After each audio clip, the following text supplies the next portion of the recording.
So students, next question is as our pump, which is called as heart, and heart has different parts and it has 4 chambers.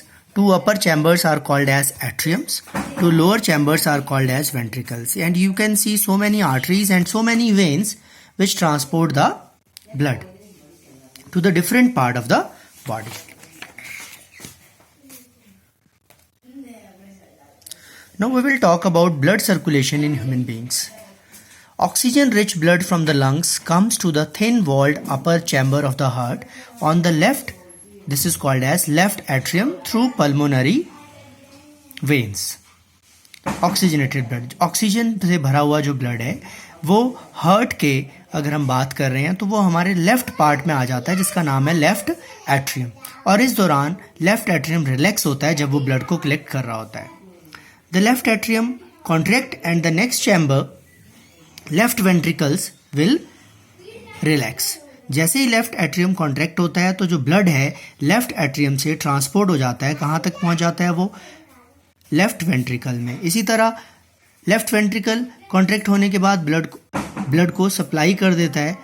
Left ventricle contract, the blood is supply to the all the part of the body through the aorta. एक सबसे बड़ी artery है जिसका नाम है aorta. फिर deoxygenated blood from the different part of the body inter into the upper chamber. दूसरी side right side में राइट एट्रियम में डीऑक्सीजनेटेड ब्लड पहुंच जाता है और वो आता है इंफीरियर वेना केवा और सुपीरियर वेना केवा से. जैसे ही राइट एट्रियम कॉन्ट्रैक्ट होता है तो उसका जो लोअर चैम्बर है राइट वेंट्रिकल वो थोड़ा सा डायलाइट या रिलैक्स हो जाता है और वो पूरी तरह ब्लड से भर जाता है. अब जो ब्लड राइट वेंट्रिकल में आ गया तो हमें पता लग रहा है कि वो जो ब्लड है वो कैसा है.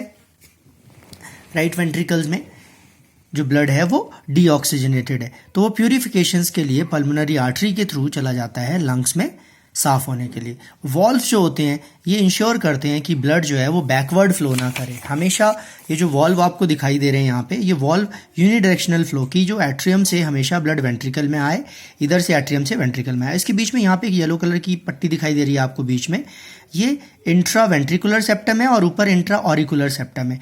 ऑरिकल्स के बीच की दीवार थोड़ी पतली होती है, वेंट्रिकल्स के बीच की जो दीवार होती है वो काफ़ी मोटी होती है क्योंकि वेंट्रिकल्स में ब्लड का प्रेशर बहुत अधिक होता है. क्योंकि वेंट्रिकल जब कॉन्ट्रैक्ट होते हैं तो ब्लड को सप्लाई करते हैं. ये जो आपका राइट वेंट्रिकल होता है वो लंग्स में सप्लाई करता है, जो लेफ्ट वेंट्रिकल है वो बॉडी पार्ट में सप्लाई करता है. तो इसलिए इनकी जो वॉल होती है काफ़ी थिक होती है.